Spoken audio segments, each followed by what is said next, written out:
Dito nga pala tayo sa Tanawan ngayon. Dala natin si Rain. So ito yung Hilux ni Mrs. Dala tayo ng Tanawan. Bisitahin natin yung Libin ni Utol. So yun yung 111 na Libin ni Utol na kulay black. Yung kasama dun sa mga ina-add kong pictures sa mga videos natin. Bisitahin lang natin kasi nung last time binabapping na yon. So ngayon baka matatapos na siya this week sana. And inayos pa yung preno niya. So samahan nyo ako guys, pakita ko sa inyo yung Libin ni Utol. Ganda nun, medyo may laman yun, naka black top, BZR, TRD. Pakita ko lang sa inyo na mabilisan. And bale na kay Carl nga pala yun, kay South Scene. So puntahan lang natin siya ngayon. Matagal-tagal kami hindi nakapunta doon kasi umalis na si Utol. Steaman kasi si Utol. So tayo nag-aasikaso ng kotse niya kapag wala siya. And yun, pinagagamit niya sa atin yun. Kaso medyo madami na nga tayong sasakyan sa bahay, hindi na natin nagagamit. And nakatambak lang. So pinapinturahan niya, di ba? Sayang naman. Puntahan lang natin yun. Tapos tignan natin kung ano na yung progress niya. Alam ko tapos na kasi last time naisang pa na yung dash. Tapos yung pintura binabapping na. Medyo nagka-problema lang sa bubong ng konti and kaya nagtagal. So inayos nila yon. Tapos yung preno, alam ko yung sa ABS niya nagloloko din. Hindi niya ma-bleed na ayos yung preno. So titignan lang natin. Pero running na yun, okay na yung lahat. Pinareharness natin yun, pinapalitan natin ng dash, tapos pinalkantara ni Utol. Tapos yung TRD kits kinabit na din doon sa kotse na yon. Ang ganda ng TRD kits nun guys, no? Gusto ko nun kaso medyo makati yung presyo nun. And alam ko konti lang sila Utol na may ganun. Pero yung atin naman TRD din, pero kasi yung kanya BZR, yung sa atin ay BCG. So I mean hindi ko alam kung BCG ba yun, pero kasi iba yung ilaw nung sa atin compared dun kay Utol. Yung kay Utol kasi yung ilaw niya pang BZR, eh yung atin hindi. So ito yung mga sample pics niya ng comparison nila. Ito yung sa BZR, ayan. Tapos ito yung sa atin, yung sa binubuo natin sa baba or dun sa gubat garage. So ayun, balikan ko kayo pag malapit na tayo dun sa shop ni Carl. Ayan o, yun yung shop ni Carl. Bale, ito yung dala natin sa sakyan. Hinatid lang natin si Mrs. saglit kasi may therapy siya. So yan yung shop ni Carl, pasok lang tayo dyan or tabi lang tayo kasi may nakapark pala sa labas. Dyan yung Libin ni Utol na binubuo. So hanap lang tayo ng parking. Park lang natin siya dito and puntahan na natin yung Libin. Samahan nyo ako. Yan o, yun nga pala si Rain. Tingnan nyo na lang. Pogi ng Conquest, no boys? Punta na tayo ngayon dito sa shop ni Carl. Lapit na. Ito yung shop niya, nasa taas. Yan boys, no? Andito na tayo sa garahe ni Carl. Or sa shop ni Carl. Ito yung EG niya. And ito yung Libin ni Utol. Ayan. Bale, na-repair na daw yung bubong niya. Dito kasi tayo nagka-problema. Tapos sa loob, ayan, yung BZR. Ay, pogi, no? Nabuffing na din pala siya. And dilinisin. Tapos ito yung loob niya guys, no? Ito yung interior ng Libin natin. Yan, bali okay na yung dash. Naka-alcantara siya. Tapos naka-steering wheel na tayo. Pati yung center console natin, naka-alcantara din. Malinis naman na siya. Tapos makina nito, ayun o, black top. For AGE 20V na black top.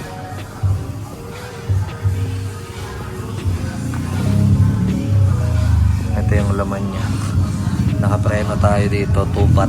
Tapos long studs. Tapos sa likod, ganun din, disc brake din. Tapos long stud. Tapos, ayan, meron tayo ditong lateral arm na hard race. Then sa coilovers natin, ang ginamit natin dito is BC na coilovers. 1080 yata to or 860 kung tama ang pagkakaalala ko. Tapos ayan siya ngayon. Kintab niya, no? Pero hindi pa yan tapos, may mga inaayos pa. Tapos yung bumper natin hindi pa nakabit. Tsaka yung wing. So ito yung TRD kits na side skirt. Tapos ito yung TRD natin na bumper at saka yung TRD natin na wing. Ganda boys. Tapos yan. Door opener. Ganda no? Ito yung tsura niya. Ito yung sinasabi ko sa inyo TRD wing. Naganda ako. TRD. Ito yung itsura ng libin ni Utol ngayon. Ganda. Pogi talaga ang libin na itim. Tsaka ng kotse na itim. Ayan. Ito yung cockpit niya, no? So, gauge niya, ayan. Bali may Tom's gauge nga pala tayo. Hindi pa natin nakakabit. Ito muna yung pinakabit ni Utol habang inaayos pa. Sa loob, ayan, naka-speakers din yan, sound system. Carrosseria. Tapos, naka-tweeter pads din. Hey. So, konti na lang to guys, no? Matatapos na to. Iuwi natin siya soon. Para kambal kami ng kotse. Ayan. Ganda ng cockpit niya guys. Ito yung tsura nyo. Kailangan pa nga lang siyang linisin ng konti. Tsaka may mga kailangan pang gawin dito sa dashboard natin. Ayan.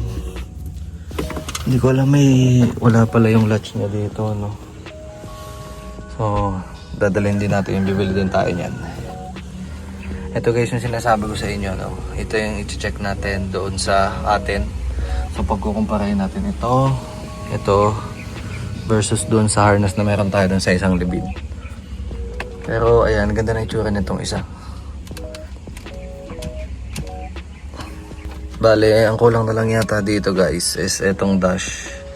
Kasi hindi pa yan nakamount lahat. Ayan o, makikita nyo dyan. Salo pa tong mounting nito. Tapos ito. Ayusin pa yan. Konting-konti na lang.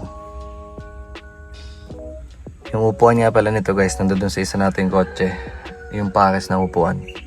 Doon muna natin siya nilagay kasi sa ano pa siya natin makukuha sa Saturday. Kapag punta natin ng Lucena kasi nandoon siya sa isang kotse natin. Tapos ayan, ganda naman ni Bella, no? Basta yan. Yan. Walang katama-tama yan sa ano, duktungan. Ayan, bali ngayon pala, ang problema na lang nito is yung preno. Ayusin na lang yung preno niyan. Then, pwede na natin siyang iuwi. Tapos, dadiretso tayo sa LTO, paparehistro natin to. Pero, hindi ko alam kung kailan yon. Antayin lang natin to matapos. Sa interior, kaya sinilip din natin to. Kasi tinitignan ko kung ano yung mga panels na kulang natin. So, medyo madami, no? Lahat ng plastic dito. Ito. Tapos ito. Sa seatbelt, wala din tayo. Ceiling, wala din tayo. Tapos yung mga visor, wala din tayo. Tapos yung map light, wala din tayo. Tsaka yung buong dash. Ito, wala tayo nitong climate control. Itong sound system, head unit. Pero madali na itong head unit eh.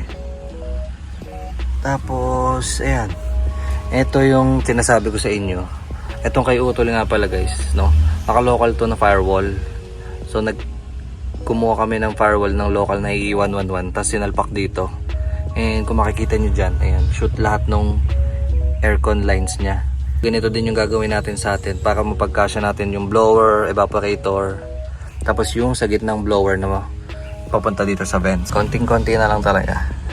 So yun lang yung update natin dito sa libid na isa, no? Bale, uwi na ulit tayo. Simulan na ulit natin yung isa nating libid. Tapos bukas Friday, punta na tayo ng Pampanga. Bisitahin naman natin yung isa pa ng libid ni Utol din. Sa wheels nga pala niyan, no? Ito yung wheels niyan. Tom's NAR Rap Tweed Champiro SX2 na 20550 R16. So yan, shoutout kay Ryan Chua, sa kanya galing yung mugs na yan. Nabisita na natin yung libin ni Utol. Ngayon, sunduin na ulit natin si Mrs. Ganda ng libin boys, no? Pero mas maganda pa din to kasi atin to. Ay, hindi pala atin to, kay Mrs. to. Ayan, bali dito ulit tayo sa Hilux natin. May mga future plans nga pala tayo dito guys, no, sa Hilux ni Macy's. Pero sa ngayon, unahin lang muna natin yung dalawa nating kotse kasi yun yung magiging pang araw-araw natin kapag sinimulan to. So, sa Hilux natin, nagpalit pa lang tayo ng gulong, no?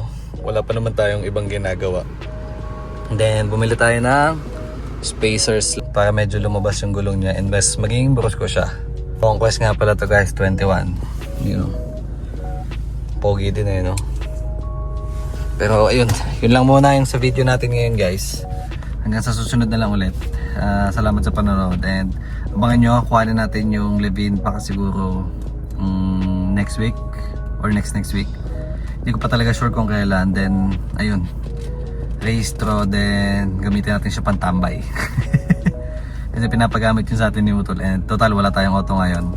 Ito lang yung ginagamit natin ngayon, no? Yung Hilux. At wala tayong sariling sasakyan sa ngayon. So nakikihiram lang tayo. Ayun, gamitin natin yung Levin na yun. So ayun lang, hanggang sa susunod na video na lang ulit. Thank you, on to the next.